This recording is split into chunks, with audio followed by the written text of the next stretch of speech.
Well, thank you everyone and good evening. So huge thank you for being with us tonight. So I'm the blurry face. Apologies for that. We have a little camera issues on my hands. But so my name is Fenya Wayanes and I am one of the Marine Policy and Engagement Officer at Scottish Environment Link. So tonight we're very happy to welcome our three brilliant speakers to explore with us Scotland's amazing seas, as well as the urgent need to protect them and why marine protected areas are so important to ensure the resilience and the recovery of our marine environment. So before we start, just a quick word about our organization, Scottish Environment Link. So for those who don't know us, we are a coalition of environmental charities working together in Scotland to achieve the goal of a more environmentally sustainable society. So Link has been campaigning for effective marine protected areas in Scotland for quite some time, and we actually pushed for the legislation that made marine protected areas possible. Beyond marine conservation, we are running quite a few campaigns, and we currently have the Scotland Loves Nature campaign, which calls for legally binding targets for nature recovery. So the Scotland Loves Nature campaign currently runs an e-action asking people to share personal messages on what they feel about Scotland's nature. So if you want to be involved in that campaign and share your love for Scotland's seas and Scotland's nature, Miriam will add a link in the chat that you can follow and be involved in that campaign. So just a bit of housekeeping for tonight. So we have three amazing speakers that will give you presentations, and their presentations will be then followed by a Q&A session.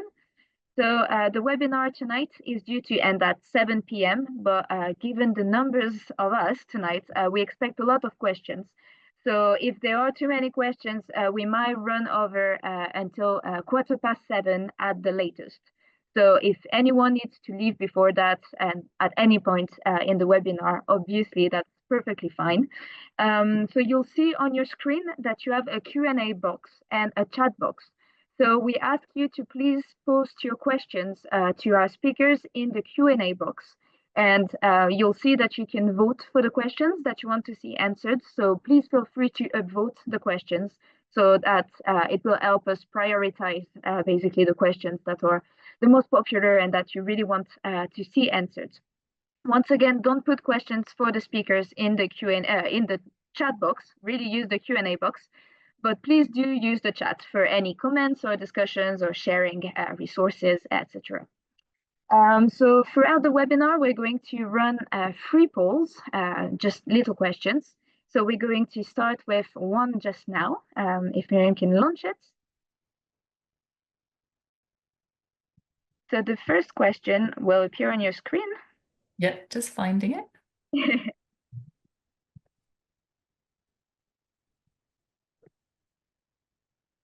There we go. Brilliant, thank you. So the first question is, how much do you know about Scotland's seas? So it really doesn't matter what level of knowledge you have tonight. It's just interesting for us to see. You can see results are coming in fast.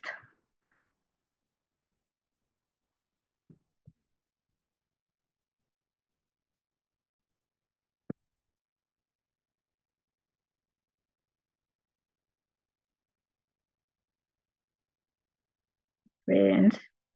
I think that people done it, so I'll just end the poll there. And I'll share the results.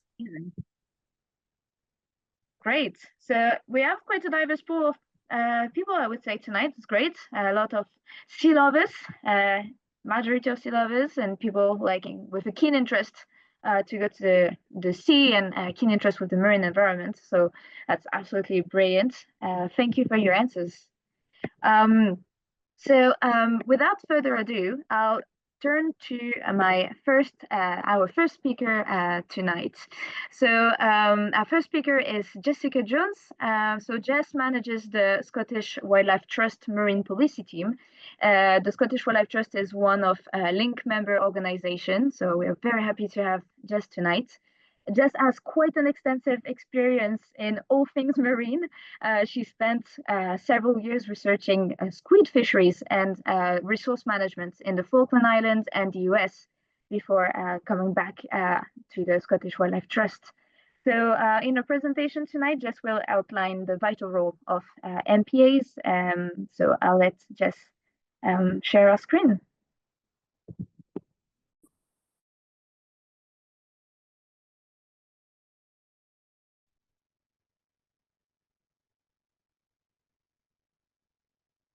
Perfect.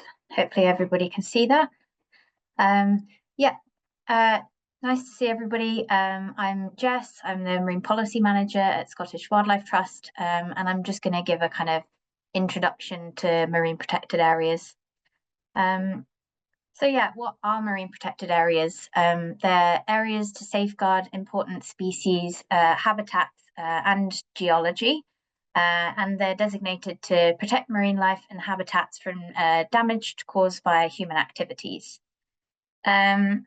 So yeah, usually certain activities are managed within MPAs to reduce or prevent damage, but there can be different types of management depending on what the MPA is designated to protect.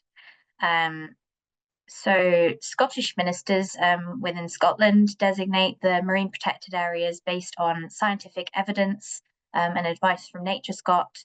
And then these areas are protected by reviewing the human activities against the conservation goals within each MPA. And this is very much tailored to each marine protected area. Within Scotland, we focus primarily on priority marine features. And these are species and habitats that are identified to be important for conservation purposes. And they can include things like habitats such as seagrass beds or individual species as well, flame shell beds as well. You can see the video on the right, and also kind of larger marine species like basking shark. And we have such a massive, huge variety of life within Scotland's seas. And when designating, we really have to consider the unique features within each individual marine protected area. For example, how are you protecting things like mobile species like basking sharks within marine protected areas? Within the UK, along with over kind of 100 other countries, we've committed to the 30 by 30, which is a global target to protect 30% of land and sea for nature by 2030. So that's the marine environment and also the terrestrial. Globally, we kind of have a lot of different terms for people referring to marine protected areas. They can have different names. National park, like the Great Barrier Reef in Australia, marine reserves or sanctuaries. So the USA have a lot of marine sanctuaries like Monterey Bay, and national parks. And globally, the percentage of the ocean that is covered by MPAs currently is 8.34%, with over 16,000 different MPAs in whatever form they are in. When you're designating a marine protected area, you could look at different, you have to consider a lot of different options. So you could have a multi-use marine protected area, which would allow for extractive uses like things like fishing, but with some restrictions on them. You can have no take zones, which are commonly considered to be no extractive use or destructive use within that zone, but people can use it for other things like recreation or tourism. You can have no access MPAs, which are actually quite rare, no access at all, and this is quite rarely used.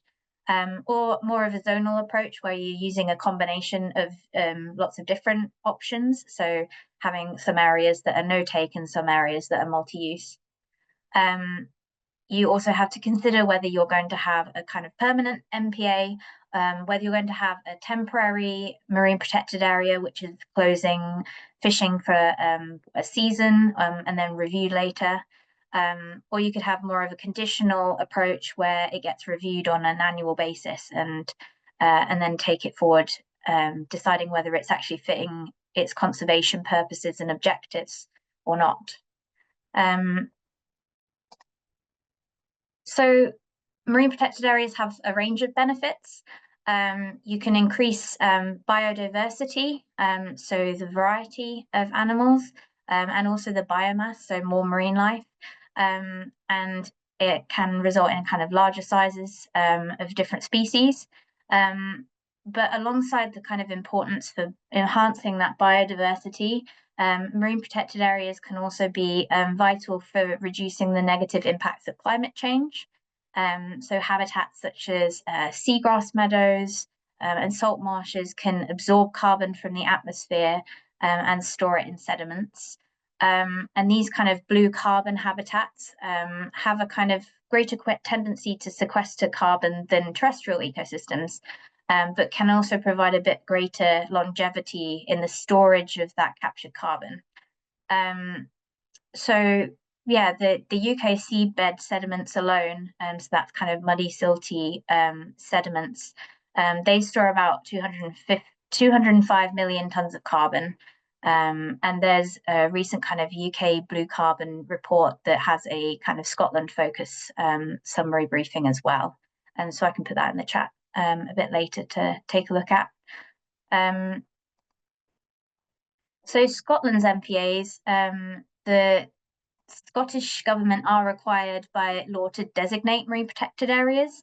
And some of these marine protected areas are designated using the Marine Scotland Act 2010, which is the act of the Scottish Parliament, which gives Scottish ministers the power to designate the marine protected areas and the territorial areas.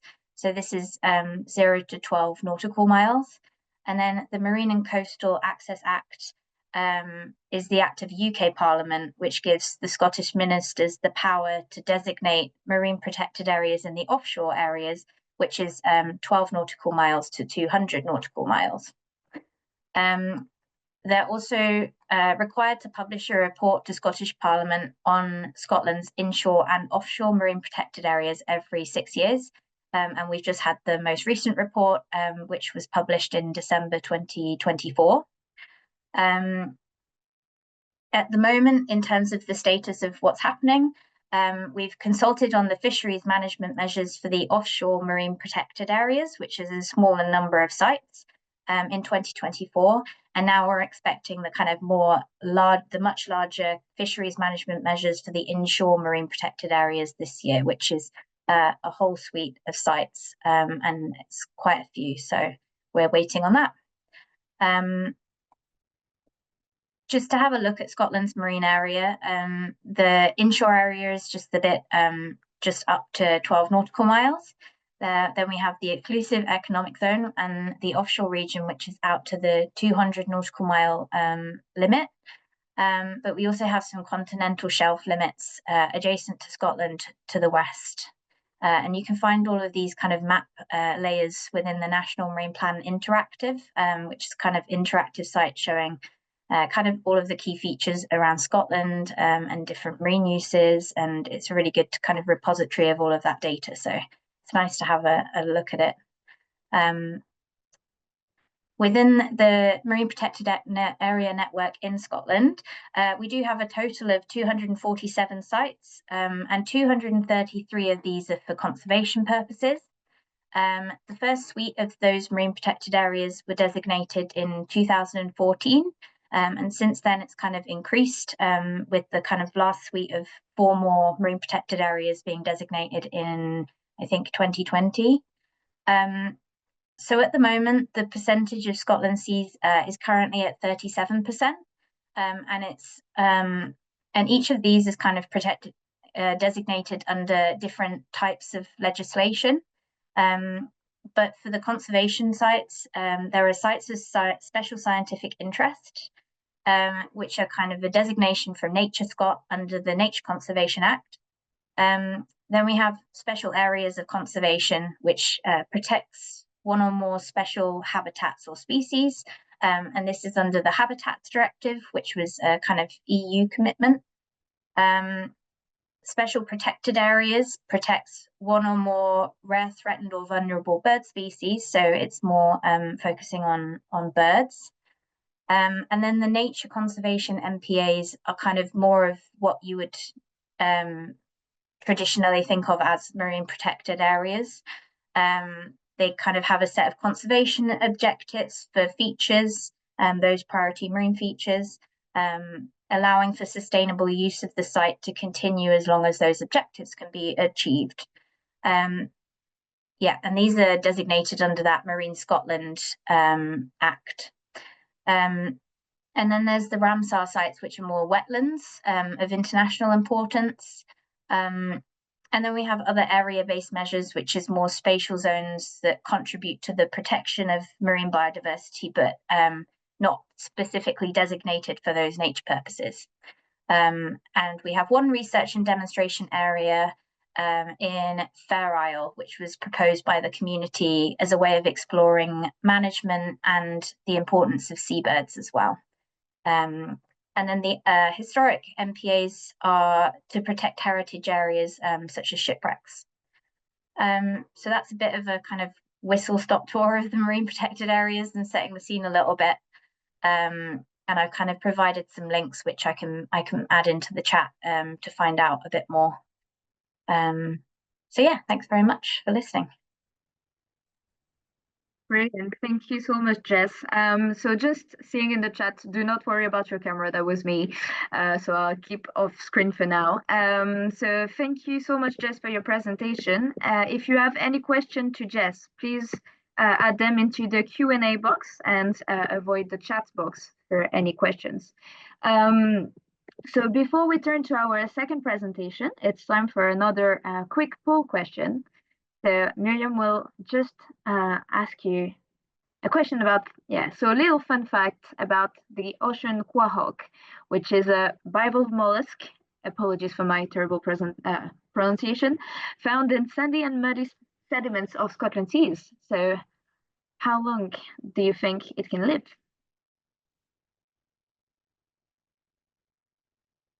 Great, can see a few. Lots of questions, lots of answers coming in.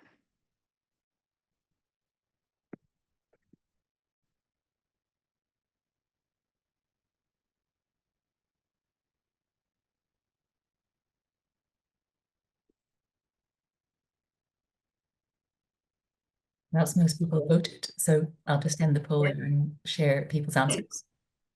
So, so it's almost like most of the responses said so 107 years old or like 507 years old, and the answer is 507 years old. So the ocean quahog is quite a fascinating creature. I actually quite like to use the Scottish Wildlife Trust page when there's a lot of fun facts about the ocean.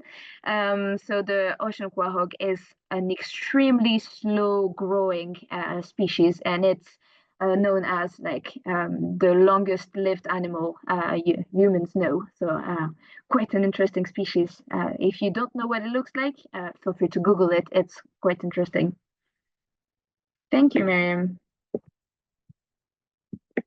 So, so now we'll jump to our second presentation.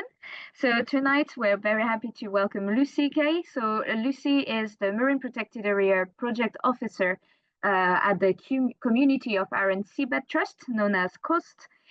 Lucy has a huge experience on MPAs as she worked on marine protected areas in Southeast Asia, the Pacific, as well as the UK. So tonight Lucy will talk about the South of Arran MPA, which is a brilliant case study to understand Scotland's MPA, what it does, and also any kind of gaps and how they're enforced, basically. So Lucy, up to you. Thanks. Can everybody hear me okay? Have I clicked the right buttons to unmute myself? That's great.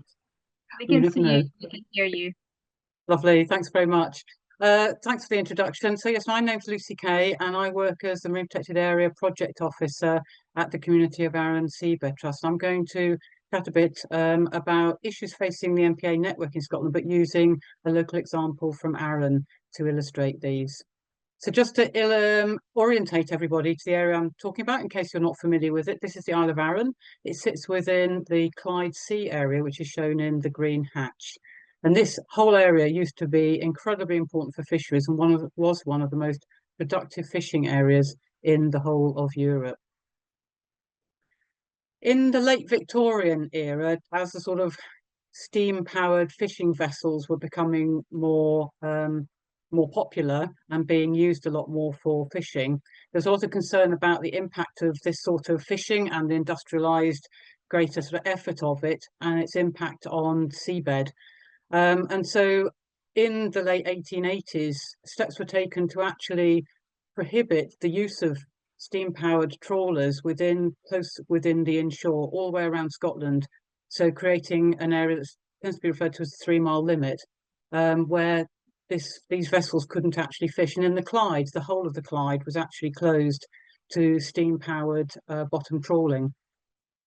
But over the years, unfortunately, fisheries weren't managed very well and fish stocks were overfished. So there's a lot of calls to actually open up new grounds where people could go and fish. And from the 60s through to the 80s, unfortunately, these closed areas were removed. So this meant that trawling could take place in areas that hadn't done for an awfully long time. And at the same time, there was an increase in scallop dredging, another form of towed bottom gear that uses a heavy sort of towed rake system to catch scallops. That was increasing at the same time. So inshore areas from the mid-80s took a massive hit in terms of seabed impacts from trawl and dredge fishing. And I don't know how familiar everybody is with the impacts of towed bottom fishing gear, but it has a very severe impact on seabed habitats and the marine life that lives there. It affects not only the wildlife, but the whole functioning of the ecosystem, particularly if the impacts are repeated time and time again. As well as the impact on marine life generally, within the Clyde marine region, the removal of the closed areas coincided with the collapse of commercial fish catches within the Clyde. And that's shown by the graph at the top. So each of the different colours represents a different fish species. And this is the landings of those fish over time, with the removals of the closed areas shown in 2 vertical black lines on the graph. So you can see how with opening up the areas, whilst there was a small increase in catches for a time, over time, the fish stocks just completely collapsed. And the majority of fishing in the Clyde is now really focused on just prawns and scallops, which are species at the bottom of the food chain. On the Isle of Arran, the community actually were experiencing the repercussions of these impacts, and they wanted to try and do something to turn things around. So they worked on starting to try and get some sort of protection for Arran seas to recover the local marine environment, both for wildlife and for people into the future. And this is how the Community of Arran Seabed Trust came to be established in 1995. A lot of effort and hard work later finally led to the establishment of a small protected area within the area called Lamlash Bay, and that's shown in the pink in this map. The creation of the Lamlash Bay no-take zone, which is, as its name implies, you can't actually take anything from it. There's no fishing allowed within the no-take zone. And following further campaigning, a larger South Arran marine protected area, which is shown in the sort of orangey line, was set up in 2014, covering around the southern half of the island. But there was a really big problem. Even though it was called a protected area, trawling and dredging was still allowed to take place right close into shore. And the picture of the fishing boat, this is just off Lamlash Pier.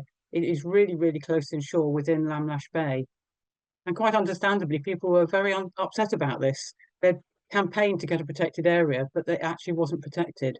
And this is the situation for the vast majority of Scotland's MPAs. They exist in law, but are little more than a line on the map. And trawling and dredging is still allowed in the majority of supposedly protected areas. At Arran, we were very fortunate. As a result of further campaigning alongside others in Scotland and also with continued discussions with the government, some fisheries management measures were finally introduced into the South Arran MPA and also a few other sites within the network.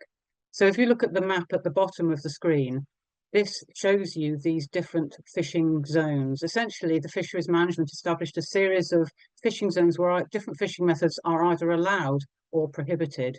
So we have the no-take zone. I don't know if you can see the cursor on the screen, but we have the no-take zone in red in Lamlash Bay, set up in 2008. And then within the whole of the South Arran Marine Protected Area, scallop dredging is prohibited. Trawling for prawns is prohibited apart from in 3 outer areas of the Marine Protected Area. And we have 4 smaller areas shown in blue, which you can't even fish with pots. And those were set up to protect particularly sensitive habitats within the Marine Protected Area. One of the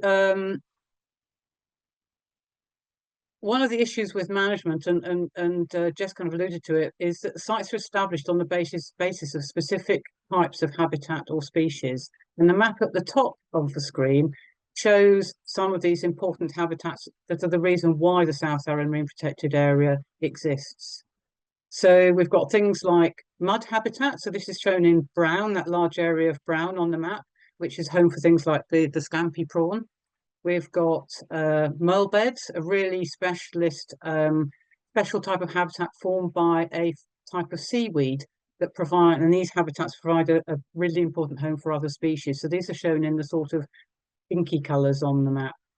And then we've also got really extensive areas of sea grass beds, which again, Jess referred to these as one of the habitats for why MPAs can be selected. And in some of the shallow areas within the Marine Protected Area, they form really dense meadows and again, provide a home for all sorts of different species.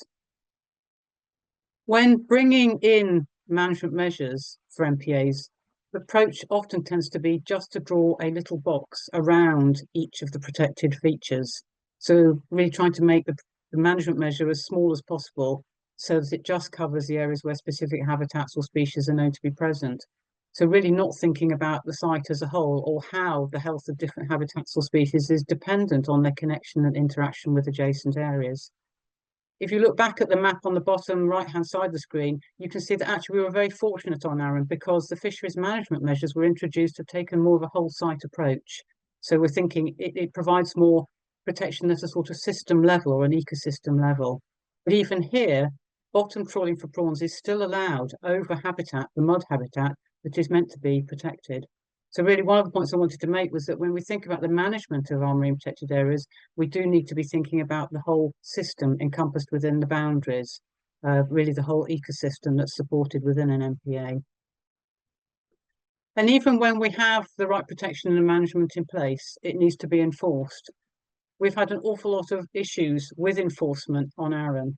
And as recently as at the end of November 2023, we had an illegal fishing incident in the Marine Protected Area within the no-take zone. We reported it to government in real time, but there's no on-the-ground support to come and actually deal with incidents like this.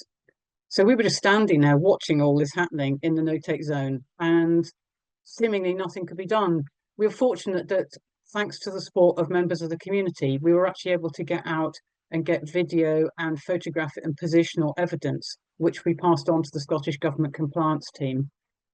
And the case did actually go to court, but the penalty that was issued by the court finally was less than the value of the catch that had been sold. So it didn't provide any sort of deterrent to this kind of activity happening in the future. And one of the things that we've experienced is that it can be really difficult to know if illegal fishing is taking place within an MPA. Most fishing vessels in Scotland aren't required to carry any sort of vessel tracking system. And even where this does exist, it's not in a publicly accessible system. So, for example, if you see the lights of a vessel at night in the MPA, which we do have, you don't know whether that vessel is doing anything that it shouldn't be, because there's no way that we can actually visibly see the vessel tracking information, or it's likely that the vessel doesn't have any tracking information.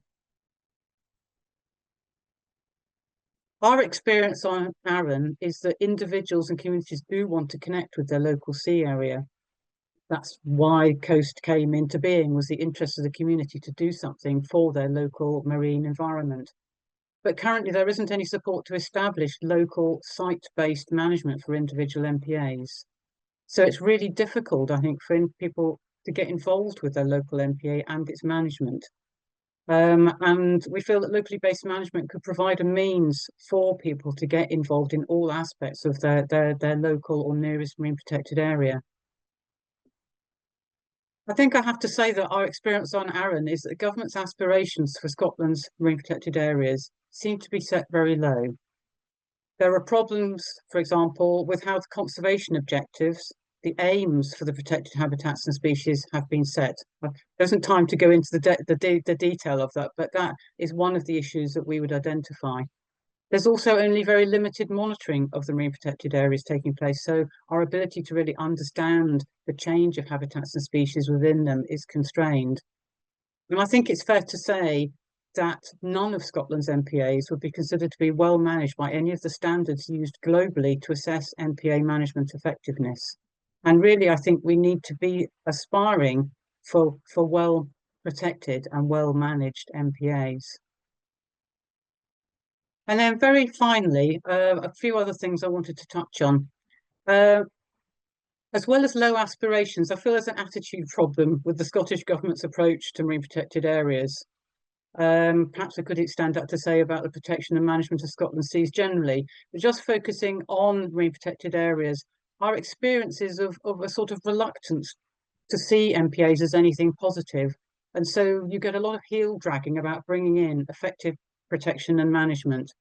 And really, we should be celebrating our marine protected areas as something special that we value, that can provide things for society as a whole. I also think it's an issue that marine protected areas tend to be put in the category of just being about biodiversity. Yes, for sure, they've been set up to protect particular habitats and species, but I think we do need to see their role in a much broader context. We know from research in Arran's marine protected area that there have been increases in the richness and abundance of marine life since the fisheries management measures were put in place. And this includes commercially important species, so something like the king scallop, which is shown in the picture in the bottom left-hand side of the screen. Now, in the marine protected area, this can be fished with lower impact fishing methods, such as hand collection. And so here's an example of, we have had an increase in the abundance of king scallops within the marine protected area since it was protected. And here's an example where people can benefit from increased fishery abundance within the MPA, so the MPA is directly supporting fisheries. But that tends to not be, MPAs tend to not to be seen in that light. Also on Arran, we very much see an increasing interest from people wanting to come and see the marine life in the no-take zone and the MPA. Visitors and tourists are hugely important to Arran's economy, as they are in other parts of Scotland. And so we see Arran's marine protected areas playing an important role here, as well as contributing to the local island economy. That's all I wanted to cover, and I hope that's just raised a few issues that we experience on Arran, positive and negative. Thanks. Thank you so much, Lucy, for such a great presentation. I really like how you talk about, the importance to celebrate our MPAs. I think it's indeed like much needed, celebrate our marine environment and what's working. So really brilliant. Lots of emojis coming in, so lots of good reactions. Thank you so much. As just a few minutes ago, before we jump to our final presentation, it's also time for our final question about you. So little fun facts about Scotland seas. So how many species of cetaceans, so whales and dolphins, that are regularly seen in Scotland seas? So 6, 13, or 28?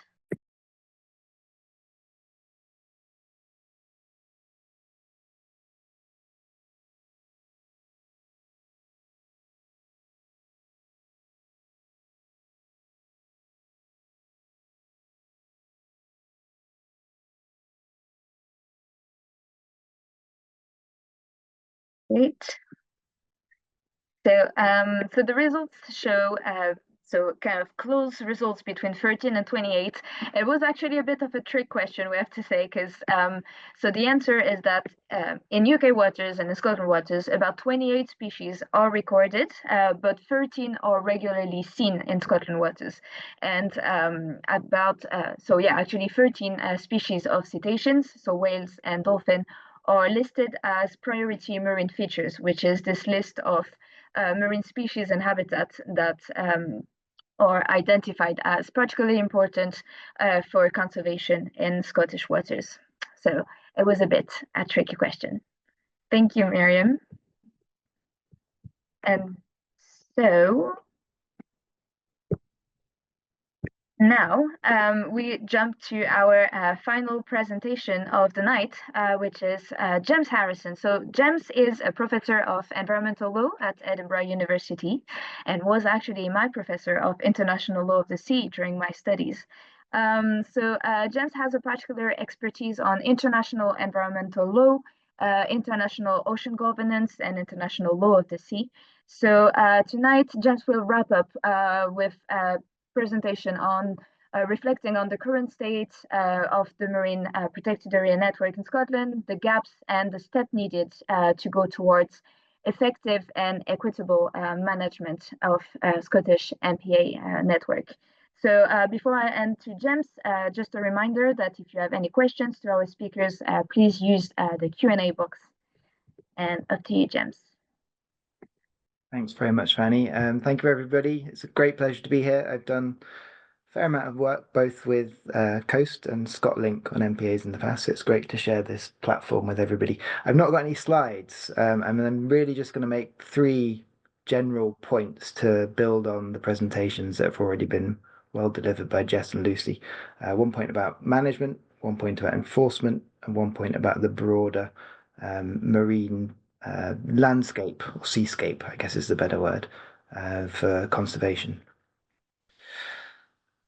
We've heard about the number of MPAs we have in Scotland for conservation purposes, and we've heard about the scale of those, covering 37% of Scotland's seas. So in terms of the global biodiversity targets, it would seem we're doing really well. 30 by 30 on one metric has been reached, but actually the global biodiversity targets also emphasize the importance of effective management, and I think that's one of the key areas where Scotland is still lagging behind. We distinguish in Scotland between designation and management measures. There are some basic protections that exist for MPAs at the time they're protected. It's a criminal offence to intentionally destroy any protected features, but the broader management has to be brought in through active government regulation, and that's where we've seen significant delays. We've had many marine protected areas designated since 2015, and 10 years later we're still waiting for management measures to be brought into place. Now, it's true, we've had a global pandemic, we've had Brexit, but we've also had multiple failed deadlines missed by the Scottish ministers to bring these management measures in, including in the last couple of years. So I think work is being done. I think we have to acknowledge that the Scottish ministers are moving very slowly on this, and they have promised that offshore measures will be introduced after the consultation that was mentioned by Jess. They've announced the results of that consultation, which show it's actually a very difficult, complex issue and fundamental divisions from those people responding. But we're yet to see what measures the Scottish Government are proposing to bring in, whether they're the whole site measures that Lucy suggested for offshore, or whether they are more targeted spatial measures just to protect the individual features. Both of those options were put forward in the consultation, and there was a really split response. So there are difficult decisions for the Scottish ministers to make on offshore, but hopefully they should make them soon, because we need decisions. We can't delay any further. We are expecting an inshore consultation later this year. Whether that will happen later this year, we're not entirely sure. They've suggested it was going to happen last year and the year before, so we'll see. But I think that's a really important opportunity for everybody with an interest in this space to contribute. These are difficult issues, and I think it is important that we make sure we adopt management measures that protect the features that have been designated, whilst also taking into account the broader socio-economic impacts here. I think we shouldn't just dismiss those, and we need serious conversations about how those impacts are taken into place. The displacement of fishing vessels, particularly to other areas, potentially from MPAs. But this is the sort of decisions that government have to make all the time, and I think the important thing is that all voices are heard, and an effective balance is struck and management measures are introduced sooner rather than later, before the features that have been designated are damaged without any management in place. So that's one point on management. I think the second point on management is that we had the very useful report at the end of last year that Jess mentioned, the 2024 parliamentary report, which produces some interesting figures about the state of MPAs and the features within MPAs, and it reveals a very, very mixed picture. Even the best reading of those shows that whilst some MPAs are doing okay, a lot of extra work needs to be done to ensure that the features are brought up to a suitable conservation status. And I think the other key issue here is, even if we've got management measures in place, we need to make sure we take an adaptive management approach, as it would be called at the international level. So we're reviewing what management measures are in place and whether they're actually good enough to achieve those conservation objectives. And in the Scottish Biodiversity Strategy and the delivery plan, there is a commitment by 2028 to develop and implement an adaptive management framework for MPA sites, and I think that's going to be critical. So it's making sure we've got the right management in place, and we need to learn lessons from what we've done already and improve where necessary to ensure that the conservation objectives are actually being met. Otherwise, the MPA network is not worth the paper it's written on. In the broader space of marine policy, I think we need to see MPAs as part of a much bigger conversation that's going on about how we use marine space. There are other conversations about marine spatial planning and the development of the second National Marine Plan. And basically these questions of how we allocate space between different sectors, but also for nature conservation. And I think we need to think about how MPAs fit into this, and that needs to be part of the conversation. So both to allow a more integrated approach to MPA conservation between protected areas, so that we're actually taking a holistic view of the network as a whole and making sure that our management measures and other measures are coherent at the network scale, but also making sure that the other pressures are being managed around MPAs, so that we don't put all the focus on MPAs solely. As part of that process, I think there is still a conversation to be had about highly protected marine areas. We dipped our toes in the water in that debate in Scotland a few years ago. There was a consultation on highly protected marine areas, and it was, again, highly controversial. What was perhaps most controversial was the short time frame and the 10% target, which many saw as arbitrary. And I think it's a shame that that debate has been pushed into the deep water. And I think we need to think again, because all of the MPAs we have at the moment, all of the 231 that Jess mentioned in her presentation, they're sustainable use MPAs. They're not areas where no activity is taking place. Now that not all MPAs have to be fully protected, but I think international best practice makes very clear that an MPA network should have a balance between sustainable use and fully protected MPAs. And in Scotland, we have 0 fully protected MPAs. Now, they don't have to be big, they don't have to be completely separate, they can be nested within existing sites. But I think it's really important that we have a serious grown-up conversation about how we can move that process forward, be it through pilots like they're doing in England and Wales, or through some other mechanism to ensure that we have some areas of our ocean that are protected from all human activity and are allowed to recover and thrive. Finally, on enforcement, Lucy said a lot of what I wanted to say, but it's really important we think carefully about enforcement. It's no good that we simply have designation, management measures, and then nothing happens when there is a violation. Now, Scotland has a huge area to look after. It's a very, very challenging job for those people in marine compliance to gather the evidence, particularly when you're talking about a criminal standard of proof. We shouldn't underestimate the challenges and the costs of doing that.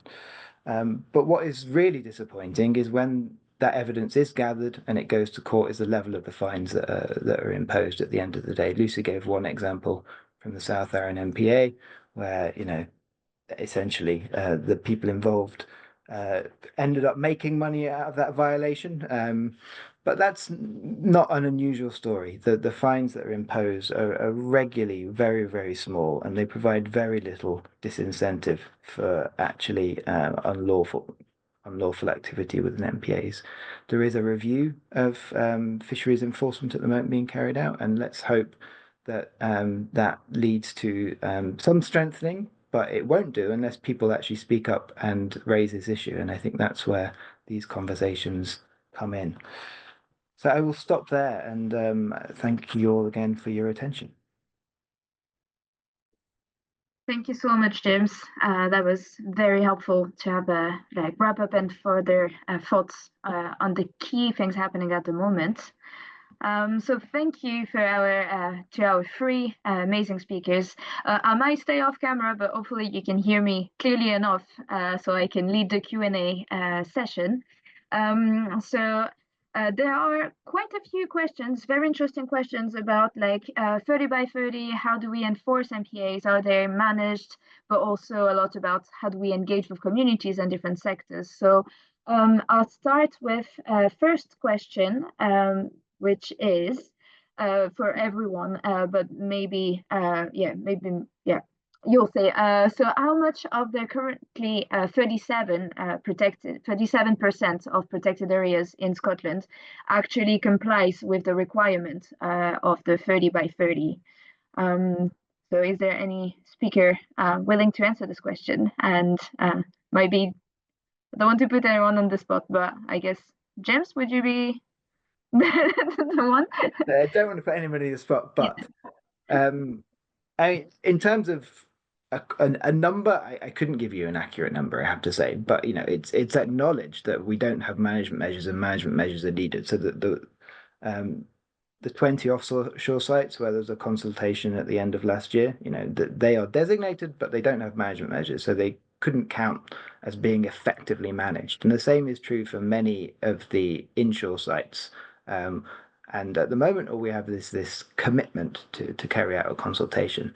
And it's going to be, well into 2026, if not 2027, by the time we actually, see management measures. We've got also an election coming up next year, which could have other implications for this agenda, possibly positive or negative. So, I think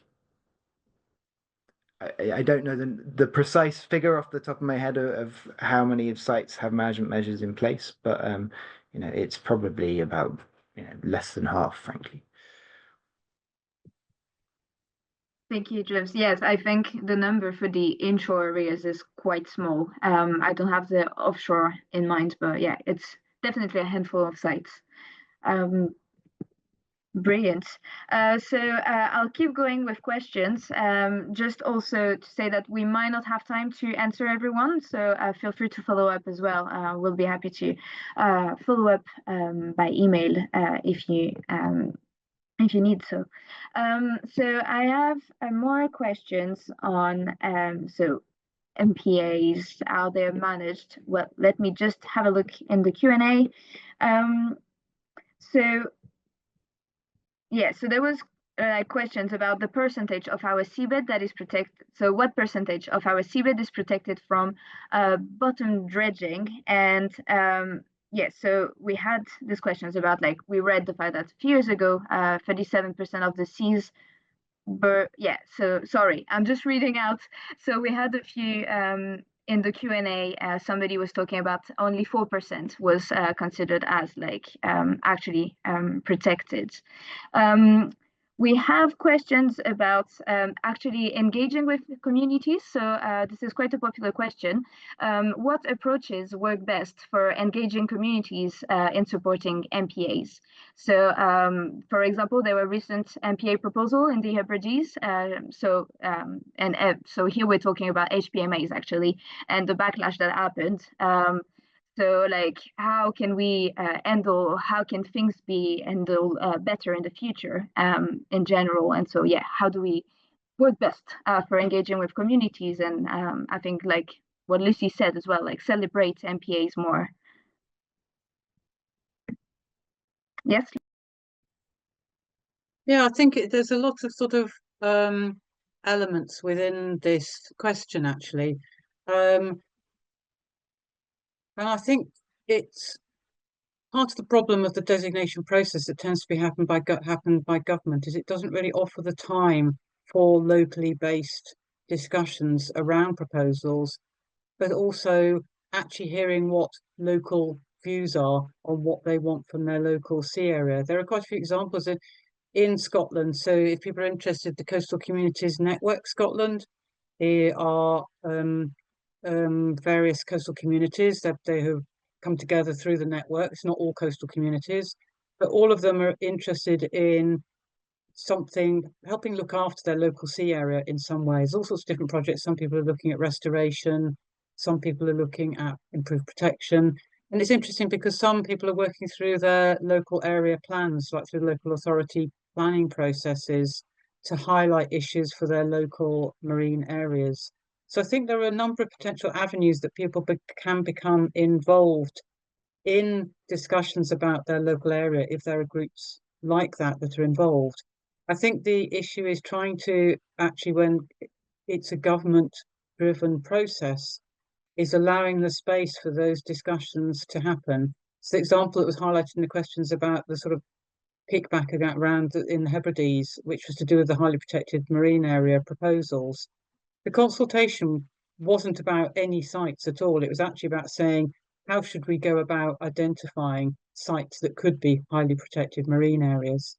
But it was poorly presented and there was quite a lot of misinformation spread, but it just meant that there wasn't any clarity. So even it became such that you couldn't have a conversation about it. There are differing views, obviously, which isn't unexpected as to how people view what should happen in their local area. And from our experience on Arran, it's about providing the opportunity in a local situation for those views to be discussed. Also considering what objective evidence actually exists, for example, about the state of the marine environment or state of fisheries or whatever it is that's maybe at the heart of that focus. So I think it's a sort of multifaceted situation, but I think in terms of proposals from government, it does tend to be quite a constrained process and often doesn't allow for those locally based discussions. And I think from our position in Coast, I think we would like to see more opportunity for the voice from local communities to be supported, to be heard, and to actually help shape what happens in their own local sea area.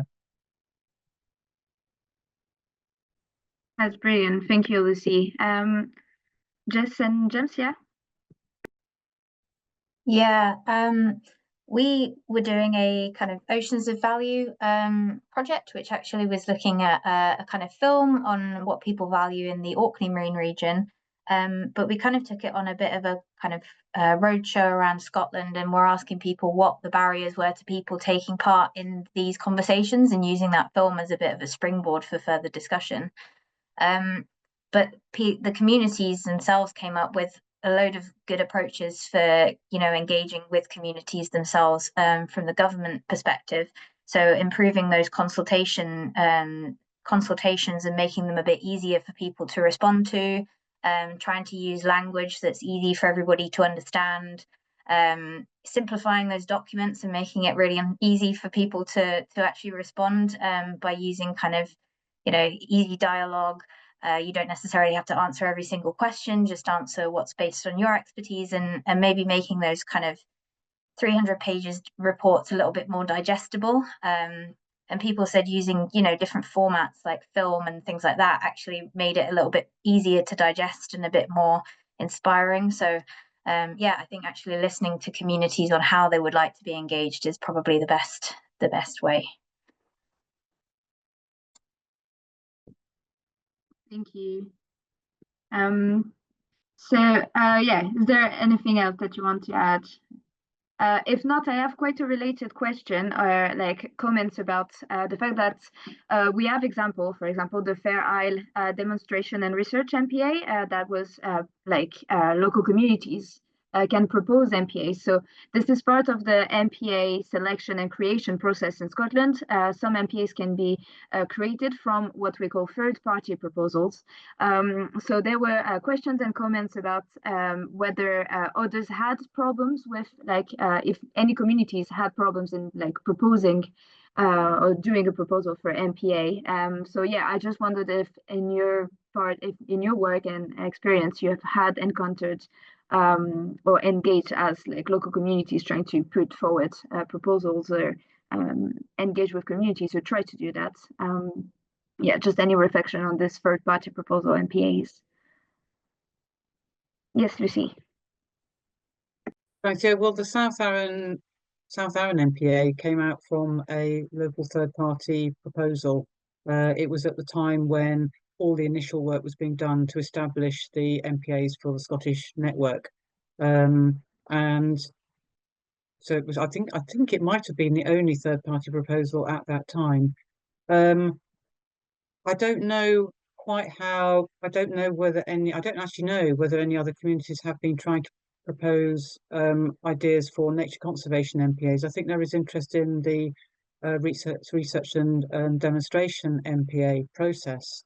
But I think my understanding is that that's actually been quite long-winded, and that hasn't necessarily been straightforward.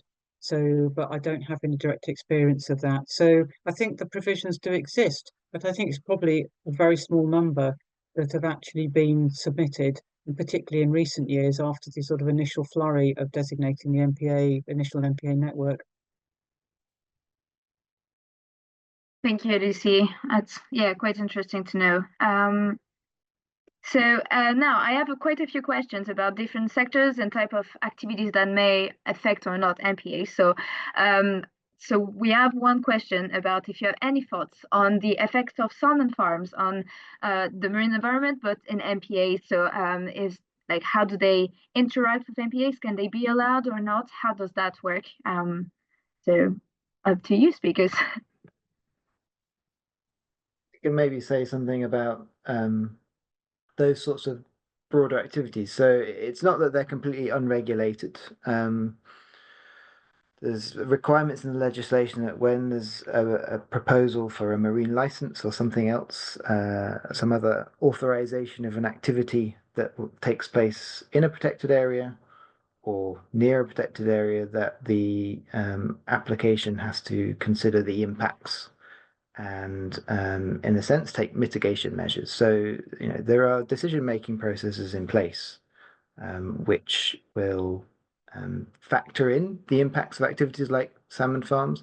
A lot of salmon farms are already in place in areas where the MPAs were later designated, and so they weren't actually considered because they were pre-existing. But these decision-making processes do take place, but there's a lot of discretion given to the ultimate licensing authority to determine whether or not the impacts will be significant or not, or even if they are significant, whether the activity should be allowed to go ahead anyway and take some kind of compensatory measures. And that's a debate that's taking place at the moment in the offshore MPAs, where a lot of the large offshore wind farms are being proposed in areas which are particularly MPAs for birds, and there are clear interactions there, and the legislation has just been amended to allow those activities to go ahead to reach our net zero targets whilst taking what is now being called strategic compensation. So compensation will be taken not on the site itself,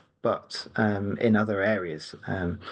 So the rules are potentially being loosened a little bit in this area to allow particular activities which are deemed valuable for net zero to go ahead despite the impacts. So this is an ongoing debate that's taking place both at the Scottish level but also at the UK level.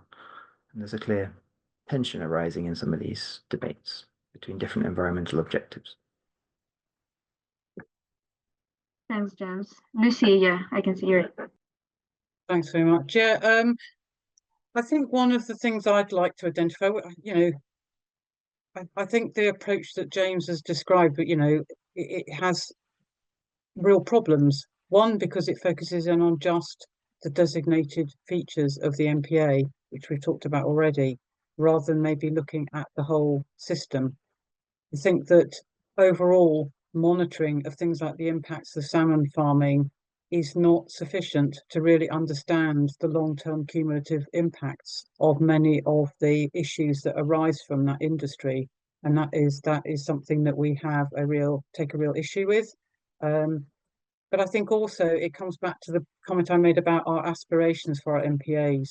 I think it's really important, and the example from the Clyde illustrates that we really look back at what we used to have in our seas, because our view is that even when you go through the licensing or permitting regime, you are quite often ending up with negative biodiversity impacts. Now, it might not affect the designated features, but there are things in place. So for things like the priority marine features, the assessment of whether it's an adverse effect of a proposal on the feature, so for example, seagrass beds or burrowed mud, is whether it affects the national status of that feature.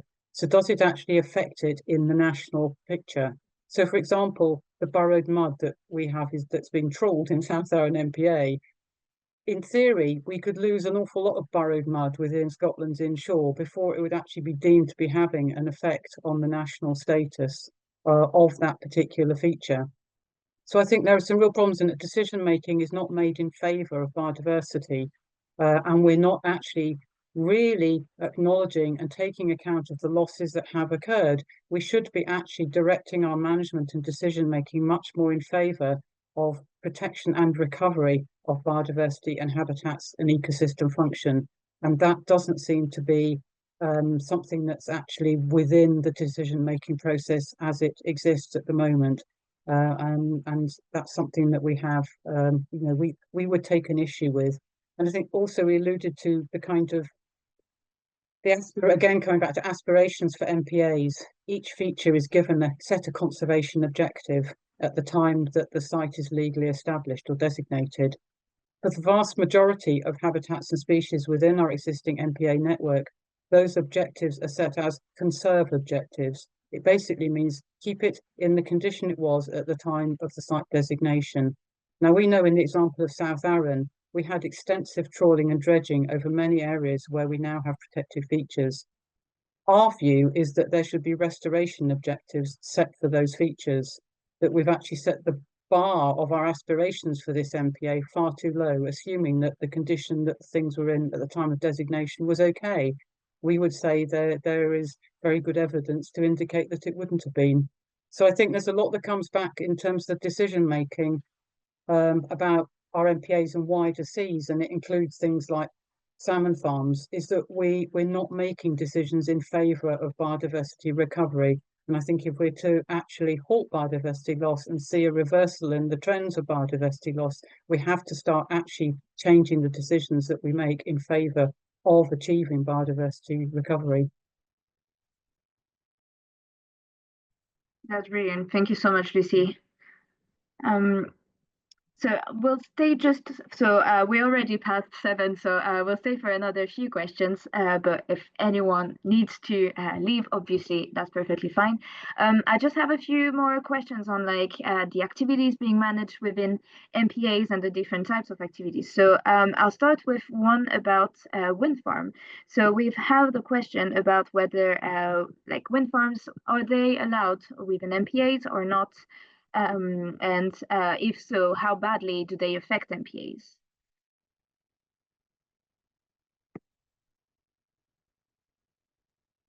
I think I might have answered that one in my previous answer.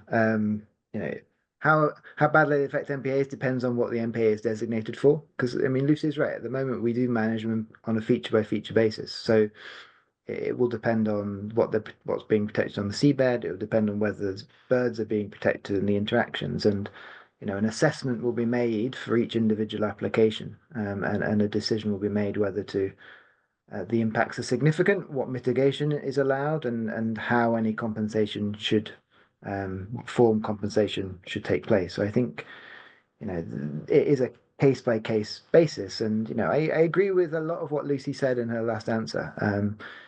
there are wider initiatives for marine restoration. Scottish Government's working on a restoration plan, which should very much sit and align with what we're trying to achieve in MPAs, and those things should be coherent. And if we designated some highly protected marine areas, then that would address some of the whole site issues that Lucy suggested. But the current approach is not a whole site approach, and we need to be upfront and honest about that and ask the question: is that what we want? And highly protected marine areas or strictly protected marine areas, whatever we want to call them, are one way of achieving a whole site approach, and they can be part of a bigger suite of MPAs. Not all MPAs need to be the same and do the same thing, and I think that's an important point to remember in this debate.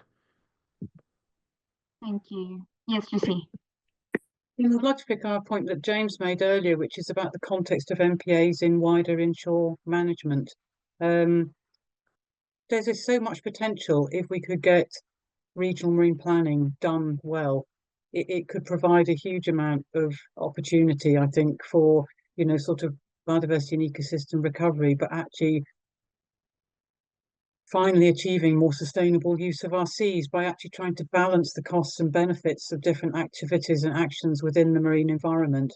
I mean, I would really like to see Scotland being far more innovative with its use of inshore marine planning. It isn't at the moment, and I don't know whether that will be supported in the future. But MPAs can achieve a certain amount, but you do need also to see them within the context of the wider marine management. And that is also relevant to a lot of the questions that have been asked, because it is about this sort of balance of resources within the system as a whole. Amazing. Thank you. Yeah, it's definitely quite important. Just looking through the most popular questions, we have one that express, I think, quite of the frustrations we've heard tonight as well. Is why is the Scottish Government moving so slow on all those issues and on developing management measures for the MPAs that exist? Is it because of the stronger positions that we may have seen? What can be done, basically? And related to that, there was a question on what can individuals do to help progress those issues and basically move towards the MPAs that we want to see, and maybe encourage this shift from this feature-led approach that we see that doesn't work or doesn't achieve what we want to do at the moment towards a better, more effective management measures. Yes, Lucy. I think government doesn't necessarily see, that there's a huge imperative to bring in better management of MPAs or management of the marine environment. I think it needs to hear from people that that's actually what they want to see. And I think people can play a really big role in having their voice heard, whether that's participating in something nationally if there's consultations, actually writing to their elected representatives, if they have local groups or their organisations that are promoting work that they support that they would think might bring in better management of MPAs. I think that government needs to hear this.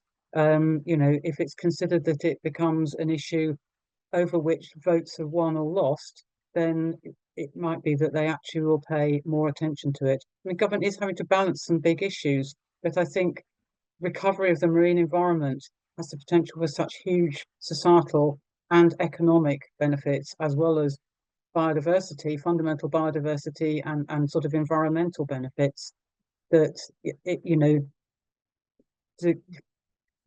I think it should be prioritized higher up the political agenda, but they need to understand that people really care about that and sort of realize that it's in their interest to actually implement the things that they've said they're going to do in a better, in a shorter timescale. Thank you, Lucy. Jess. Yeah, kind of echoing what Lucy is saying in terms of the Scottish Government moving slowly, and sometimes the priorities can be different based on things like cost of living crisis and COVID, and it can just derail things like the environmental agenda and stuff that people would see as something for later down the line. But I think the importance of enforcing these MPAs at the moment is really important, just because in the long run it's going to cost us so much more to try and restore these habitats, or trying to kind of make up for all the kind of lost biodiversity that we've got and things. So we're going to have to make sure that it's high up the agenda. And I think people can do things like keeping aware of what's happening with the Save Scottish Seas campaign that Link are doing. They kind of keep up with all the relevant issues in the marine space going on, and inform people about when consultations are going to be coming up and stuff like that. So making sure your voice is heard and responding to those consultations, even if it's just popping it in an email instead of actually answering the exact consultation responses, or just answering the questions that you feel you have a say in, or that you have an opinion on. You don't have to answer all of them, but anything that you can do to kind of have your voice heard is going to go a long way, because I think people have a lot of power in this decision making and can bring it up the agenda.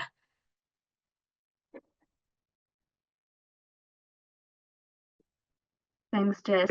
Lots of very good points, and if I can just just reflect on what Jess just said on the cost of inaction. We can share with you a few studies that shows how much we lose by not putting in place the protection we need, including for our economic sectors and the fishing industry, because we are going to lose so much more by not ensuring the resilience of our ecosystems. It's almost time, so apologies if we could not answer all the questions, but we'll follow up for sure. Thank you for our speakers. So big round of applause to our speakers tonight. Thank you for joining us. So before I let you all go, so I will just echo what Jess was saying about the fact that and what James also mentioned is that we are expecting potentially a consultation on inshore MPAs and the management measures in the inshore MPAs. Whether it will happen or not this year remains to see, but if it does, Link will talk about it. We will communicate, and we're here as well to support whoever is interested in those consultations and want to have a say and be engaged. So please keep an eye on us. Many of our marine organizations and also Coast provide great ways to get involved. So I would definitely encourage you to just explore those opportunities by checking our websites or Coast website and opportunities. That's all the time basically we got for. So thanks everyone for coming. A huge thank you again for our speakers. It was really good to have you. Great discussions. So we've recorded the webinar and we will post it on the Link YouTube channel. So we'll send the link to everyone on the email list. And again, please keep an eye on us on our website, social media. If you're not, you can sign up to our mailing list as well if you like to hear from us. And that's it. Thank you so much, everyone.